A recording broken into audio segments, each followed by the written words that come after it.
What is good, YouTube? Quinn Wade going live on the Analysis Playground on YouTube exclusively on here to talk about the hottest topic, and that's James Harden getting traded to the Cleveland Cavaliers. This is something that's been talked about all day. I was just waiting for it to be confirmed before I wanted to tell my analysis on it. And now it's official. Darius Garland, a former All Star for the Cleveland Cavaliers, for a guy that didn't make the All Star team this year either, in James Harden. Although some people did argue that James Harden possibly should have been an All Star, especially because now the Clippers are in the play-in tournament as the recording of this video, and they started 6-21 and found a way to just be 23-26.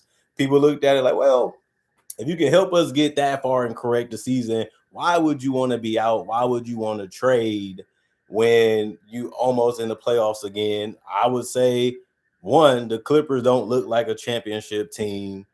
Two, cash. Harden feels like he wants a longer extension. The Clippers didn't really want to give it to him. They felt like it was better going in a different direction in the future.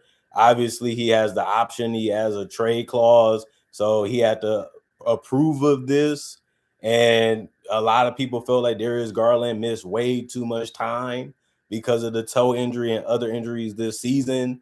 And they looked at him like he's the weakest link in our core, which is Evan Mobley, Jared Allen, and Donovan Mitchell. And if we're going to have a chance to win the championship, we need to upgrade that spot to the best of our ability to be able to try to win a championship, possibly this season, since Darius missed so much time and the team has been underachieving to what we thought that they should be, especially in this season. And in the East, the way that it is, the Cavaliers are still above 500. They're still a playoff team. And now they're looking at it like, let's see what we can do to make ourselves more respectable and a much better team, hopefully, by getting one of the best big passers in the league and James Harden. He can run the pick and roll real well. He's going to make it easier for Jared Allen and Evan Mobley to score. He can create his own shot. He can get to the paint. He can dump it off. He can kick out the shooters like the Donovan Mitchells, how it goes, et cetera, et cetera. And I do feel like Cleveland is a decent fit. I do think that this is a trade that a lot of people are going to feel like either it didn't do much for them or is getting them over the hump. Obviously, if you the Clippers, you're looking at it rebuilding at this point. That Kawhi Leonard is close to being a free agent. That the run with him and Paul George didn't pan out. Even a year when they had Russ, Harden, PG, Kawhi Leonard, and Zubac, even that wasn't enough to beat a team in the Western Conference as it got put out in the first round. Last year, Kawhi Leonard missed so much time, and he missed a lot of time this season, although he did make it to the All-Star team today. I seen that. Congratulations to Kawhi Leonard being an All-Star again, showing you that he's going to put in the work that's necessary to be one of the best players in the league. And we all have love and respect for him for that. But we can say the same for Harden. The problem with Harden, as people are going to continue to tell you, is he struggles in the playoffs. He's not the same player that he is in the regular season in the playoffs. And that's something that's going to have to change. And that's something that the Cavaliers are taking a gamble on. Because if he can't play defense and he can't score, then they're going to be in the same position as they were last year, where a lot of people like what they did and like what they are, but they still have to prove themselves by beating the best teams and the best coaches, aka the playoffs. So this could be a situation where they can get out of it. They still have guys that's young. They have most of their core is under 30. So even if it doesn't work out, they can let Harden go. If Harden wants to come back and try again, they can try to trade him. If not, I don't think they're stuck into this contract that long because it's almost over. If they give him the extension, it's because they really believe he is a good fit. They got time to figure that out. And if he isn't, they got time to find that way to get out of it. But obviously losing Darius Garland, he's a fan favorite in Cleveland. He's a really good player. He can shoot the three. He can get to the basket. He can hit floaters. He can get to the free throw line. He's smaller. Obviously, that can be exposed in the playoffs as we seen last year because a lot of guards are stronger and bigger now. And he can't really defend those type of guys, but he tried to counter it with his great offensive play that he still does have when he's healthy. And he showcased it this entire year. I mean, he's averaging 18 points per game on 45% from the field, which is good for high volume scoring. He is also shooting 36% from three, 86% from the free throw line with 3 attempts per game. He's still giving you 7 assists, and he also giving you 3 boards per game. And he's also not fouling too much in the minutes that he played, and that's about 30. The problem with Darius Garland is that he only played 26 games. That's way too small of an amount. And you do have to give credit to people like Donovan Mitchell and stuff like that for still carrying this team throughout the entire season. That's why he was rewarded with being an all-star starter, which he should be based off what he had to do, because his teammate and his partner in crime at the time, Darius Garland, missed way too much of the season. And you got to give them credit for still staying afloat and still winning games and doing that in impressive fashion. So I think it's a respect factor between Harden and the Cavaliers, unless he would never waive his no trade clause. And I do feel like he's confident that they can possibly win. Harden told me the only thing that I'm missing is a ring.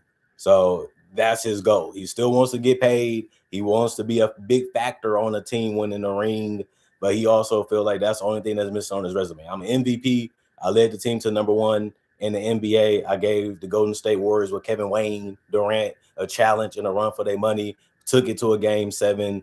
I showed that I can dominate the game. That's why I was an MVP. 36 points per game, second among guards, passed up Kobe's, but couldn't get past Jordan. It's hard to do that at 6'6", and Harden is 6'5". So it's tough to do that, especially in the three-point era. And he still wasn't able to do it, showing you how great Jordan's career was and why we still consider him the GOAT. But back to Harden.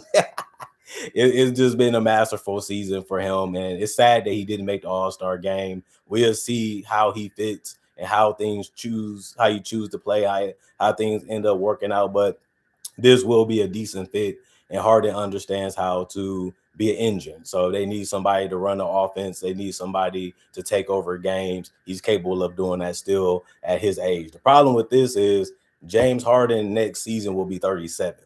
So, he's getting closer to 40. It don't look like it sometimes. It look like he's better than what his age may say, but he's getting closer to the end of being a high valuable player. And that's why the Clippers looked at it and said, does it really make any sense for us to give him the contract that he wants when we're not really close to contending in the Western Conference? And if we do give him that contract, what type of pieces can we really get to be a contender? Well, I just feel like that time was over, and they're just starting to realize it. And that's why they said we got to get rid of Harden, because we're not paying him that much money. They did the same thing with Paul George. They looked at it and said, it just doesn't make sense for what you have done and what you've been for us to give you another big contract when we're not even in the conference finals. We're not even competing for a finals berth. And it is the Western Conference, and it is hard, and it is difficult, and it is tough, but we're getting put out in the first round with you. So if we're not making a title run, or we're not close to that, what's the purpose of giving you the money? What's the purpose of having you on the team? And then they perform well with Norman Powell. They let him walk, and now they're still a playoff caliber team. We'll see what happens with Kawhi Leonard and Garland at the same time. I don't really feel like it's going to work that much, obviously, because Garland is still missing time. And we know Kawhi Leonard is always going to miss a couple games a month. And he still is a really dominant player and a great defender. He's showcasing that this season and last year when he was healthy, even in the playoffs.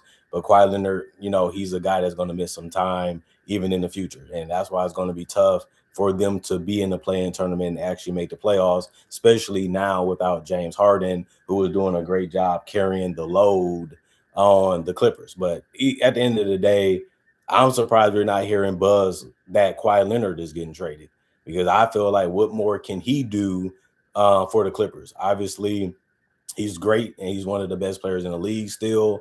But he also is one of those guys where you look at and say, we don't have you on contract long term. It don't really make sense for us to commit a lot of money to you either, because of the injury factors and the fact that you're getting too old. And on top of that, we're not really having too much success with you anyway. And when we do, is not at a championship level. So eventually we knew it was going to be over. This franchise is going to be looked at as a disappointment, People felt like the Clippers with Chris Paul and Blake Griffin was going to eventually make a move and be able to be a championship team. That never happened. Kawhi Leonard and Paul George, they're going to go down as one of the most underachieving duos in NBA history. People felt like they was a championship team with Doc Rivers as a coach, obviously with a good bench and a good supporting cast, and they never even got to the finals once. They never was the best team in the NBA. And Kawhi Leonard, every time they seem like they can get close, he got injured, he got banged up, and it happened with Chris Paul. It ended up happening with him. And the part that's sad is they did all of those things because they believed in him and they believed that they can get it done. They held on to Kawhi Leonard as long as they could.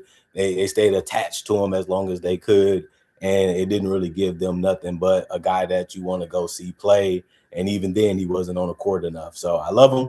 That's a brother. That's a guy I respect. That's a guy that I love. But we also got to keep it real. And we also got to tell it like it is. And all these things are facts because we've seen how they played out.